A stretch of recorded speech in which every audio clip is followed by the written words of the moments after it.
அன்பார்ந்தவர்களே, நம்முடைய வாழ்க்கையில் பல நேரங்களில் கோபப்படுகிற சூழல்கள் வரத்தான் செய்யும்.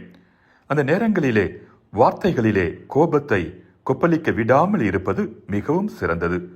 கோபப்பட்டாலும் அது அன்புடனும் பண்புடனும் இருக்க வேண்டும். கோபத்தை காட்டலாம், ஆனால் கோபப்படாமல் இருப்பது ஒரு கலை. புத்தரை பற்றிய ஒரு பிரபலமான கதை ஒன்று உண்டு. புத்தரிடம் ஒரு நாள் ஒருவன் வந்து ஆத்திரமான வார்த்தைகளை கொட்டினான். அவரை அவமானப்படுத்தினான். ஆனால் புத்தர் அதையெல்லாம் கேட்டுக்கொண்டு அமைதியாக இருந்தார். அது அவனது ஆத்திரத்தை மேலும் அதிகப்படுத்தியது. இன்னும் அதிகமாக திட்டினான். கூசுகின்ற வார்த்தைகளை கூறினான். அப்போதும் புத்தர் அமைதியாகவே இருந்தார். உங்களுக்கு காது கேட்கவில்லையா? நான் உங்களை திட்டிக் கொண்டிருக்கிறேன் என்று அவன் கேட்டான்.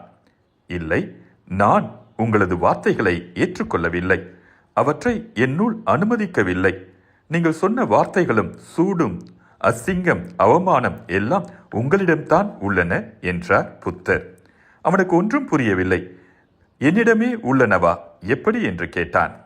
புத்தரோ, நீங்கள் கொஞ்சம் செல்லாத காசுகளை என்னிடம் கொடுக்கிறீர்கள். நான் அவற்றை ஏற்றுக்கொள்ளவில்லை என்றால் அவை யாரிடம் இருக்கும் என்று கேட்டார். நான் கொடுத்து நீங்கள் வாங்கிக் கொள்ளாவிட்டால் அந்த காசுகள் என்னிடம்தான் இருக்கும் என்றான் அவன். நீங்கள் சொன்னது மிக சரி. நீங்கள் சொன்ன வார்த்தைகளையும் அதிலிருந்த கோபகரமான உணர்ச்சிகளையும் நான் ஏற்றுக்கொள்ளவில்லை. எனவே அவை உங்களிடம்தான் திரும்பி வந்துள்ளன என்றார்.